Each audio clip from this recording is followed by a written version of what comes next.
Hi and welcome, I'm STÖK, and today I'm gonna learn something new, and that's gonna be how to solve the Intigriti Easter challenge using only DevTools, no burp allowed. Big challenge for me. So since I can't figure this shit out on my own, I asked Inti for some help. Inti, hi. Hi STÖK, how are you? I'm so good, and thank you for taking your time to walk me through this challenge. It's a really cool and interesting challenge that you set up this time. What was the reason why you did this? You know, it's as a bug bounty platform, you know, we try to attract new people. Yeah. But it's not always easy because, you know, not a lot of people know that they're able to find bugs. And not just a lot of people are just doing their day-to-day job, and we need to provide some challenges for people to see that they actually can find these bugs and that they can report them through a platform. And when they figure out that they can earn money with these bugs afterwards, I mean, that's what we're aiming for. So I'm really creating these challenges to put more visibility on bug bounty, because these are the bugs that I found in bug bounty. This is one of the bugs that I found during a live hacking event, and I just want to show people in a creative way. And the responses so far have been amazing. I mean, 88 people have been able to solve it so far. So yeah, I'm really excited about this little exercise. Cool. So this is, just so everybody understands this is a super technical way. There's going to be a lot of bypasses and really weird stuff going on. It's a challenge, but it could be implemented in live bounty targets. So fire away. Walk me through it. All right. So this is a page, right? challenge.intigriti.io. This is the page that we shared. And the main objective basically is to cause JavaScript execution on this page. So basically cross-site scripting. That's the challenge. That's the whole objective. And this may sound scary to a lot of people. I mean, it's just a normal static page. You need to execute JavaScript. Where do you start? So my best advice would be for people just to see what you get. Just start by reading whatever the description says. So for example, in this case, we know that it should work in the latest version of Firefox or Chrome. So we can't really come up with some really old cross-site scripting techniques because it has to work on modern browsers. Obviously, we cannot execute a self XSS or do some crazy man-in-the-middle attack. That's also out of scope. And the most interesting part is that it should bypass CSP. Now, CSP is a way to prevent JavaScript from executing in certain contexts. So that's super interesting. So basically, even if we find a way to inject HTML or JavaScript, it still has to be in the right way for it in order to execute. Cool. Yeah. So, I mean, this is the page. All dynamic elements are always very interesting to see. For example, we have a little drop-down menu here where you can select something and then a text will appear. But that's basically it. You know, that's all there is on this page. And we have to trigger cross-site scripting on this page. So let's take a closer look. And like you said, STÖK, we're not going to use burp this time. Let's just leave that in the closet. But that's really cool because I'm going to learn new tricks. DevTools. And an easy way to fire up DevTools is just to right-click and click Inspect, and then this window will appear. I use DevTools all the time. It's just a way for you to easily interact with the web page and to debug some stuff. It also gives you a quick overview of what's going on behind the scenes. So that's super interesting for a cross-site scripting challenge.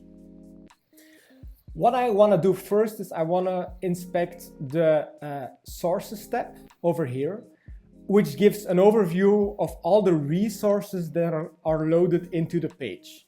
The first one is obviously just the HTML page. You know, that's the page that we've seen here. This is the source code of it. Nothing special, just the explanation and a drop-down menu. Then we have a JavaScript file, which will take care of the dynamic elements. Always very interesting in cross-site scripting challenges. A JavaScript file, so we'll revisit that later. some styles.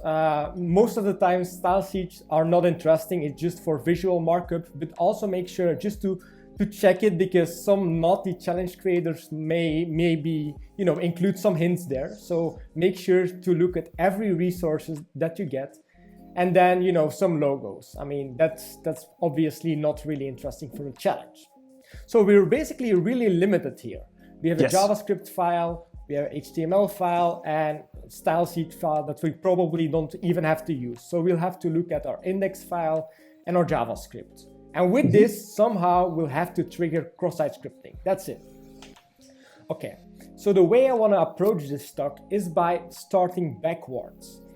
Okay. We've seen that we should bypass CSP. So let us start by finding a CSP bypass. And for a lot of people, this sounds strange because, if you can't even execute JavaScript, why would you bother about the context in which the JavaScript should execute? Well, the CSP in here can actually reveal us something about the final solution. And the more info we get, the better, right? So an easy way to figure out what the exact CSP is just to load up your network tab over here, reload the page, and then you see once again all the assets that are loaded. And if you would click on this one, just the index file, you will see, just like in Burp, you will see the request and the response.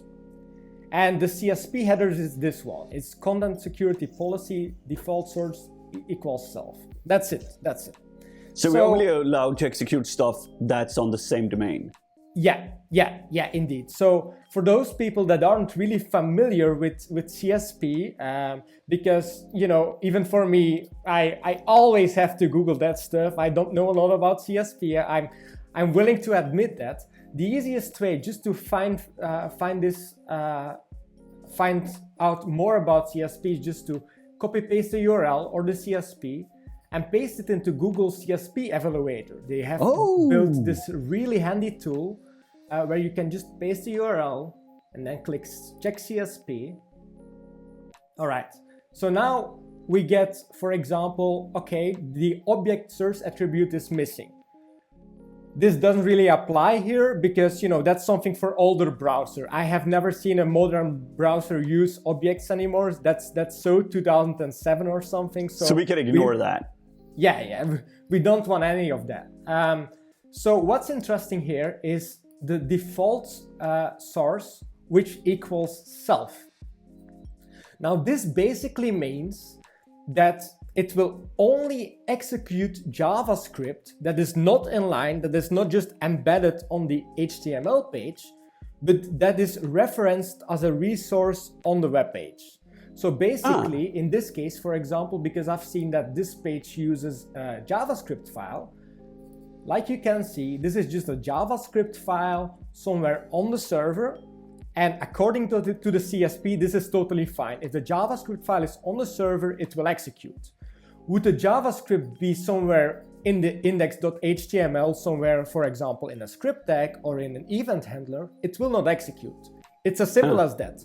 Our resource will need to be on the page itself. All right. So let's start playing around with stuff. And something I like to mess around with and I play a lot with is the console. So every page has a JavaScript console where we can just execute stuff. I mean, we could just write an alert here. Oops. But obviously, I mean, this is self-XSS. This is just copy pasting the payload, but it shows that we can actually execute JavaScript on the web page. And this will help us figure out the right CSP bypass. Yes. So we've seen that the following will actually execute. So basically a script tag with a resource on the page. So the JavaScript location is script.js. It's basically just this script. Mm-hmm. And the CSP bypass, or just anything that's CSP compliant in this case, is a script tag that refers to it. That's basically it. And then we will write it to the page and it should execute. So let's try that. I'll just press enter. And as you can see, it gives some errors, but the errors actually means that it's executing the JavaScript. It's just trying to do something, but obviously not everything is set in place. So basically, the most important thing of it is that it executes the JavaScript because it's script.js. So we're proving that we can do the CSP bypass just by doing that. Yeah. So basically, we're just trying our theory that it's, we're just reconfirming that whenever you load a resource from somewhere on the domain, that it will execute. We can also, for example, we don't have to execute script.js. We can also try to execute the style sheet, for example, and it won't throw a CSP bypass. It won't throw a CSP error, but obviously CSS is not valid JavaScript, so it will throw an error. It's not valid, it won't work. So that's basically it. If we would try something else, for example, if we would try to, let's say, just do everything inline, let's just get rid of this and let's try to do everything inline, this won't work because the JavaScript we're inserting now will be on the HTML page and not somewhere located on the server. So as you can see, I'm trying to execute this and it gives a CSP error because this is simply not allowed. So what we know now is that our final payload, our final script or whatever we want to execute will have to be somewhere on challenge.intigriti.io. All right? Yes. So let's try to figure out how or where we can put our own JavaScript somewhere because we still need to have some valid JavaScript. So let's just play around with the web page even more. Let's maybe take a look at the JavaScript file over here. Let's try to make some sense of what the actual page is doing. So as you can see, the only really dynamic component on this page is this little drop-down menu. Yeah. You can select something and like you can see, a text is loaded. So how does this work? I mean, it just takes a number and this number is also reflected here. And it's also here, you can see it's just a drop down that has a value which equals to a number. And then it will go on and load that specific TXT file. For example, if we would pick 6 and then go to the network tab, we will see that 6.txt is loaded. I can click on this, I can do a little preview. And like you can see, this is directly just echoed in the web page. Cool. This is super interesting because this is a way to load external content on the page that we have to pop JavaScript in. So let's keep that in mind. Cool. But obviously, this won't, just messing around with this won't result in JavaScript execution. So we'll have to, cause some unexpected behavior. So this is 1, this is 2, this is 3. Do you have any ideas, STÖK, how we can cause some unexpected behavior? It's defined 1 to 6. What happens if we, smash in 7 or type something else? Yeah, let's try that. Let's just, change this to 7. Just do an integer? Yeah, and just do a hard refresh. Oh, this is interesting. All right, so we're getting something here. 404 file 7 was not found on this folder. Okay, so the most logical part of this is just to try HTML, just to check whether we can inject HTML in here. Because obviously this 7 is reflected. If we would put something like hello STÖK in here. Would it reflect? Like you can see, it's just reflected on the web page. So a normal thing for us to do would be like, okay, maybe I can just, insert some scripts, script.js, let's do something like that. Okay. So this obviously doesn't work. It does something with the final input, it strips away the HTML tags. But what is super interesting here, and let's take a closer look, is that the file it tries to load, I mean, this is not a normal 404 page, right? Normal 404 pages are a little bit more styled, and it's pretty weird, you got 404 minus and then apostrophe, a string, another string, that's weird. And whenever you see something weird in a challenge, it often means that you're on the right track. You mean it's a bit by design? Let's go back to our CSP real quick. we needed to execute valid JavaScript somewhere on the server. Yeah. But let's see, you know, we already tried to, let me just go back. We already tried to execute the style sheet and that didn't work because, you know, that's just not valid JavaScript. CSS is not valid JavaScript. Nope. But what would happen if we would try to execute this in our console? Would it be valid JavaScript? Let's take a look. Just copy paste this. This open is up exciting. The console and paste. Okay, so like you can see, we're not getting an error. It's something weird, but no error is triggered. And this means that this is totally valid JavaScript. What? And JavaScript is weird, but it kind of makes sense here. So let's just break things down real quick.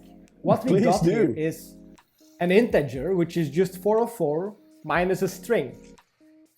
Technically, that's valid JavaScript because it just, you know, it's an operation, but it just doesn't make sense, but it's still valid JavaScript. Yeah. So, okay, so we have a way to inject our content in here. But as of right now, this is just a 404, like an integer minus a string. How could we possibly, you know, insert some JavaScript in here? So I have no idea. We can just control this, right? Hello, STÖK. Yep. Now we know we can play around with that, but you know, I have no idea. How do you? So let's just mess around with it. No problem. So let's maybe just. We already tried to put some HTML in it. It didn't work. No. But let's see what happens if we enter a single quote, because it would just break the string, right? Yep. Or a double quote. No, sorry, a single quote. So let's copy this and see. And like you can see, this actually gives an error. Yeah. Because there's a single quote in here, and what it does is it terminates this string.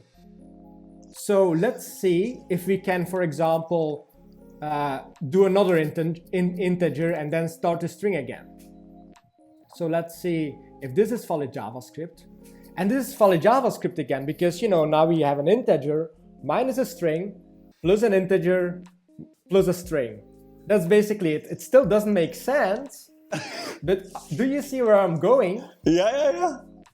So let's try, instead of just 404, let's just try, okay, maybe we want to, and I'll do minus instead. Maybe we want to do an alert over here. Just insert it and say, okay, alert document domain.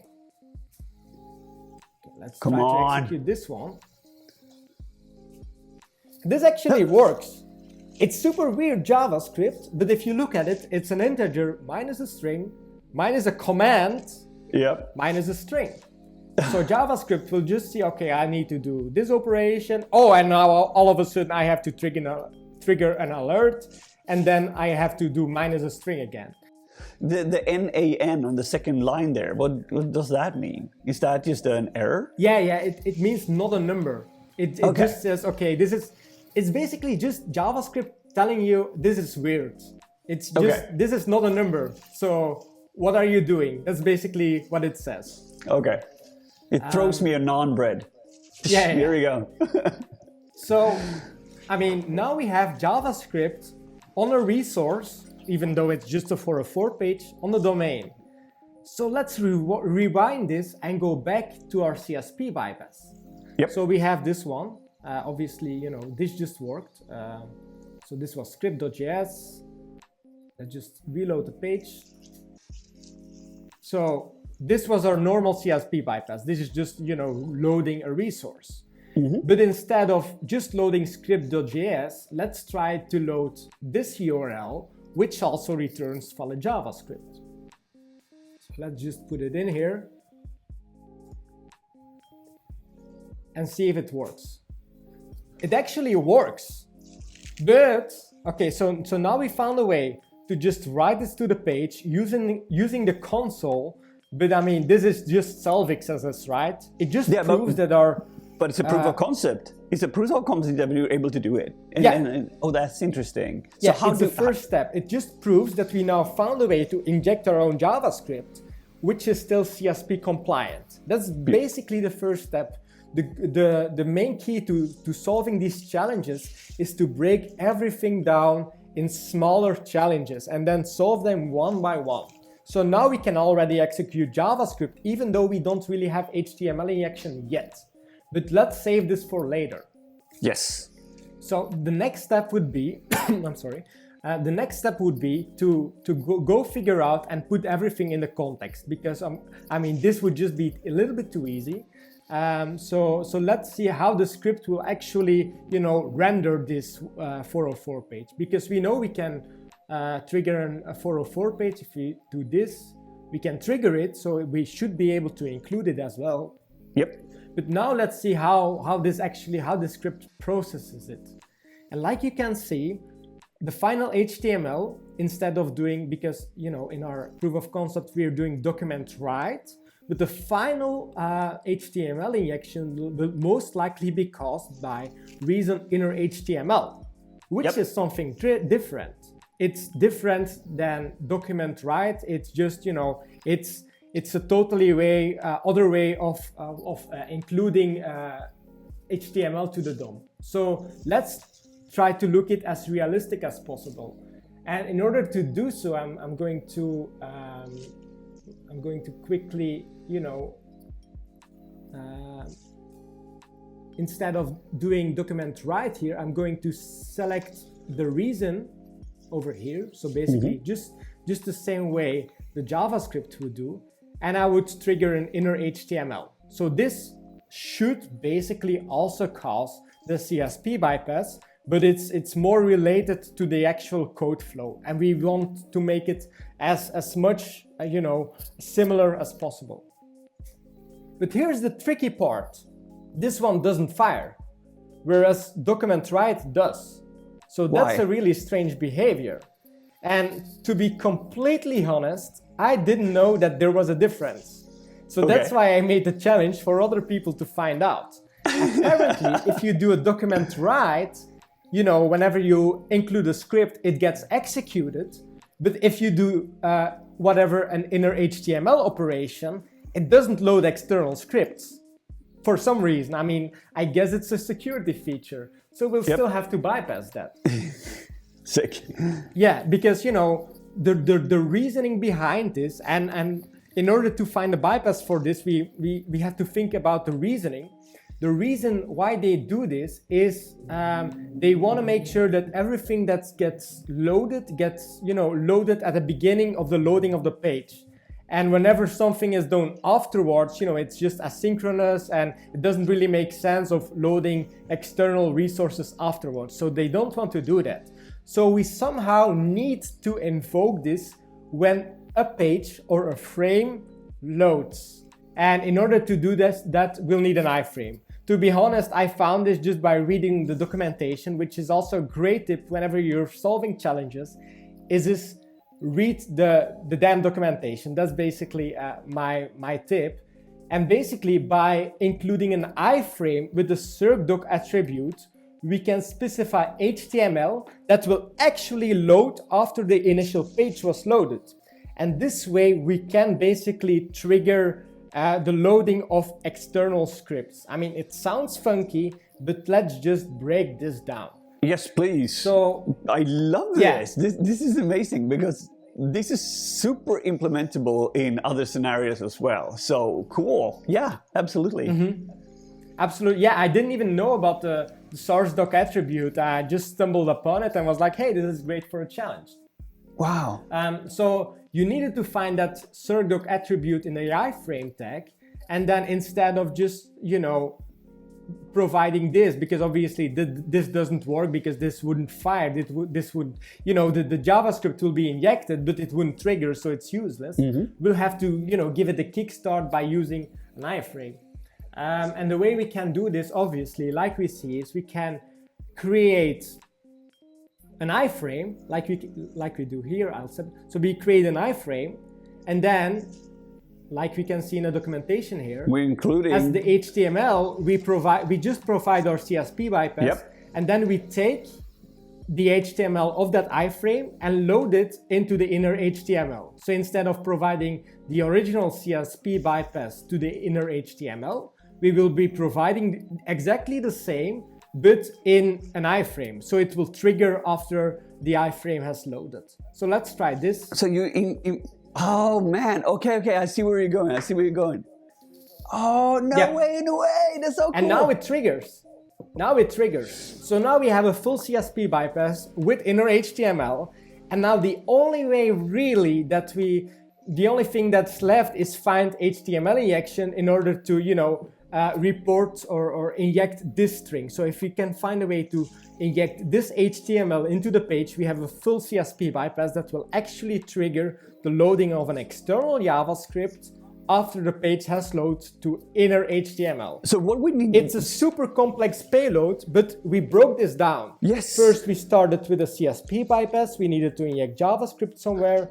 Then we figured out, okay, this works, but it doesn't trigger. We need to make it trigger. So we throw in an iframe to make sure that, it loads after the page has loaded. We put this together and we just throw it in the inner HTML and it works. So oh damn, that's so cool. That's so cool. Yeah. So I mean, I'll save this code, but if you would go and look in what happens here, it would just basically load the iframe, and then the iframe would just in the head tag, because this is where the initial script will be loaded, it will actually load our malicious JavaScript. That's what it does, and that's a full CSP bypass. So let's put it on the shelf for a while, because this is cool, but we can't really weaponize this. We need an HTML injection in order to do so, right? Yes, but didn't we have an HTML injection in the error for a 4 page? Yeah, I guess we tried it, but we can try again. So let's just clear things to make sure that we have full focus now. Yes. So I'll just reload the page. We don't have to worry about the CSP bypass anymore. That part is finished. Now we just need to find a way to, insert HTML on that page. So like you can say, we can try to trigger it in a 404 page. But as we tried already, if I would provide HTML in this, it didn't work. It didn't work. No. And what's interesting is that, for example, if I would provide, let's say, a percentage sign, it will also be stripped. So we can't really encode anything. We can't really put in HTML tags. It's just, you have to try, whenever you stumble upon this, just make sure to exclude whatever you think of. And then all what you're left with is, with other things that you can try. So let's go back to the 404 page. But this won't work. This just won't work. We'll need to find another way to include HTML. Can you think of any? What's interesting to me is, and in a general tip with challenges, is that you always have to look at what's weird or what's odd or what is maybe built custom for this challenge. And in this case, it's specifically an error page. It's a 404. So, what would the hacker mindset do right now? The 404 has this crazy kind of markup that's also JavaScript valid. What do you think of, STÖK? Can we maybe try to cause another error? I have no idea, to be honest. I'm just overwhelmed. So that's not a problem, no. But what's interesting about this one is obviously for the 404, they built this separate error handling page. Yeah, could it be more pages that we don't know about? Is that what we're looking at? We have in the sources list. Maybe there are other error pages. Okay, so we just need to find a way to trigger them. So how would we go on and trigger an error page? Do you have an idea? Maybe we can, a forbidden file, maybe? So you mean, are we talking about brute forcing here? Yeah, we could do that actually. I guess this challenge could be solved that way just by throwing a dir search. Yeah. But in my opinion, brute forcing is not really the way to solve challenges. It's just, some challenges can be maybe built by doing brute force or whatever, but let's try to do this manually. Okay, cool. We want to cause an error. Maybe there are some forbidden files on the server that can cause a forbidden error, for example. Let's just try htaccess, for example. So any file basically with a dot, and you can also see this on your normal file system, they act funky. Yeah. But in the case of htaccess are forbidden files, just like private files in the root or in the, in a folder of a web directory that will provide instructions to the page. But these instructions shouldn't be published to the outside world. So if we would load this page, we would cause an error because, they cannot simply serve this file to us because it's a forbidden file. And like we can see, if we try to navigate to htaccess, it says, okay, you cannot access this one. But this is extremely limited to Apache, right? If this was on an IIS server, this wouldn't happen. Yeah, there are other ways to, some other things you can try, for example, is try to cause a really long URL, try to, see if there's any, for example, admin folders that you're not, you don't have permission to, try to, what also happens a lot is if directory listing is not enabled, they will just throw, just an error and then you can still, reflect the path. But what's interesting in here for this example is that it throws a forbidden error, but it also throws the exact path. And let's see if we can, insert HTML over here. And this actually works. So this HTML obviously is not executed, it's properly encoded, but what we'll see is that the final challenge in the script tag uses this funky function called unescape, which basically means that it will decode any encoded data. So if we can make sure that there's any encoded data on this page, this script will take it and decode it for us. No way. Yeah, that's just how it works. So we just gotta read the Java. It's not a long JavaScript, right? It just says, okay, I wanna fetch a file from the server, I wanna unescape it, so I wanna decode whatever that's in it, and I wanna display it as inner HTML. Now, just providing HTML on this page obviously wouldn't work, or a lot of Apache servers would be vulnerable to something like that. Yeah. But what's interesting is that if we manage to include something that is properly encoded, for example, with percentage signs, then we can make our main page decoded and cause HTML injection. And I also, we can also just script this in a little function so we can just play around with it. This is evil. So I wrote this. Yeah. I wrote this quick function called open403. Yeah. And the only thing this really does is it opens a window and it starts with, it loads an error page that starts with HT, so it will throw the actual 403 error. So let's just try this open 403 and then hello STÖK. Oops. So if you move down, instead of getting a 404 page, we get the exact forbidden page because, it tries to load the HT file over here. So could you do see if you can do the underline thingy in there? To inject some HTML? Yeah. So just let's try to execute some HTML. So I'm not sure. Oh, it's on the other page. Let's try to underline this. Yep. And like we see, this doesn't work. That was so close. It's not underlined yet. So what happens? Why doesn't this work? It seems to not render it. Could it be any? It doesn't coding? render it. Why? Because it just, if we would go and look back at our network tab, let's see what it loads. It just loads this file, but there's nothing really encoded in it. No. And we needed to encode something in order for the browser to decode it again. So the tricky part of this is that because we provide this here, we'll have to encode it twice.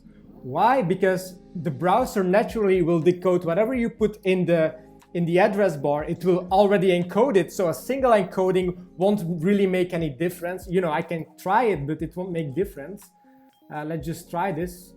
Let's just try to encode this. Encode URL component. this will just give exactly the same. Yeah, it just says no, not found because of this one, but it will, you know, it will also result in a forbidden page, and nothing will really have changed because the browser will already decode it. Like you can see, we provided something which is already encoded, and the browser will just decode it for us. So we'll have to double encode it to make sure that the actual encoding is maintained. So the browser doesn't say, oh, this is encoded, let me encode this for you. Let them do that once, but they won't do it twice. So we maintain the actual encoding. And in order to do so, we can just, you know, write another function. No way! So you're bypassing the browser's rendering, but because it's gonna load in, you're loading the inner HTML inside. Oh. Yeah. So we have to double encode it because otherwise the browser will just encode this for us. Yes. So I mean, once again, a very, very simple function. It just says, okay, encode this thing twice. I would so and you miss don't this. have to use these functions, but it helps you understand what's going on. So I always try to, you know, write little helper functions just to make sure that I understand what's going on. So let's try this again. Yeah. Let's open the 403, and instead of just writing hello stock, let's just double encode this. Double encode, let me just copy paste that so I'll make sure I don't make errors. So what it will do now, it will double encode this string before it passes it to our open 403 function. So hopefully we should be getting an HTML injection right now. And like you can see, it's actually because we double encoded it, it just underlined now. I can just open it again in my DevTools.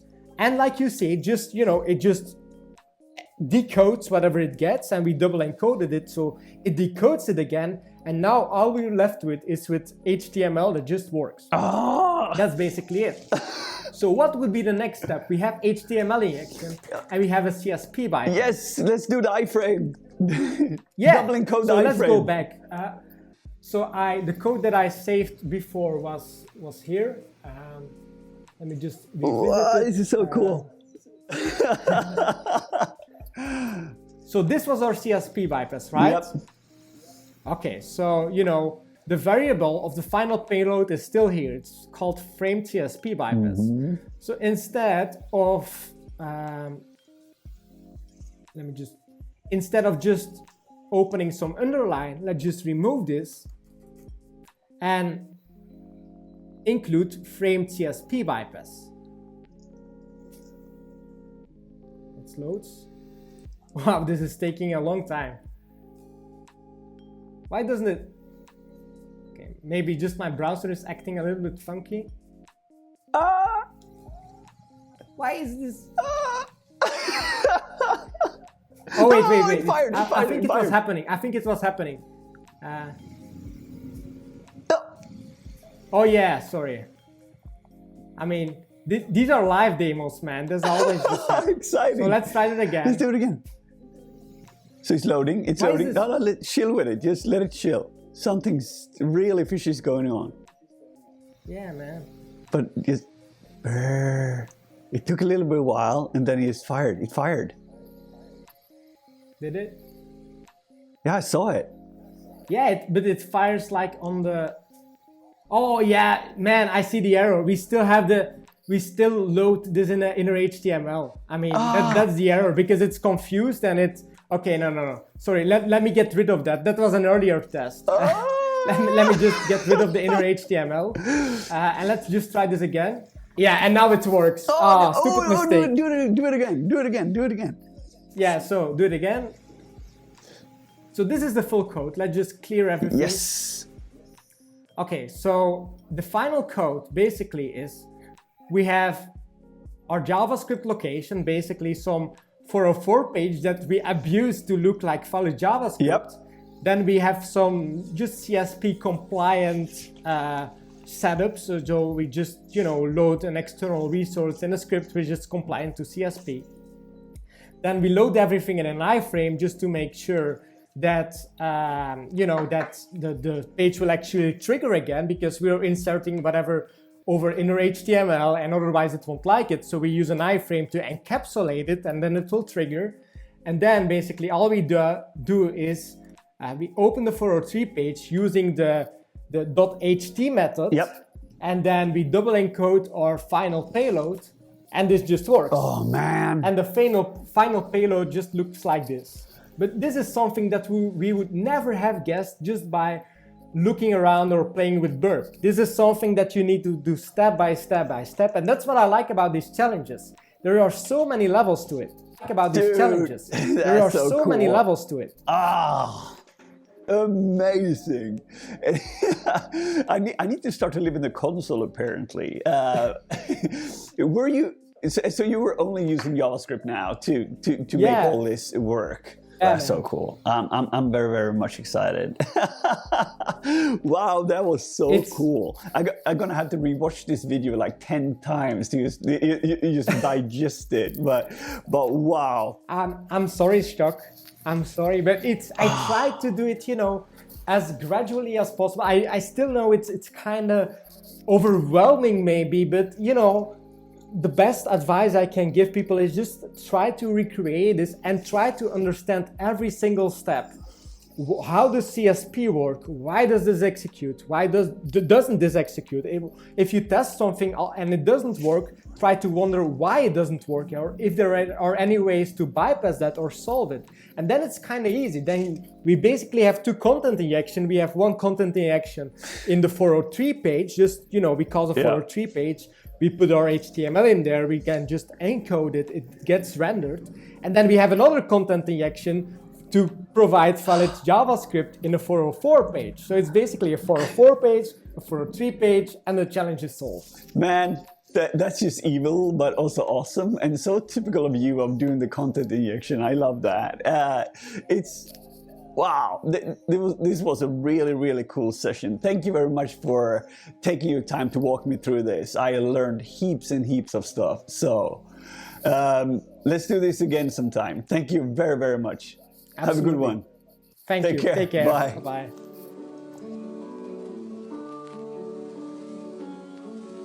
So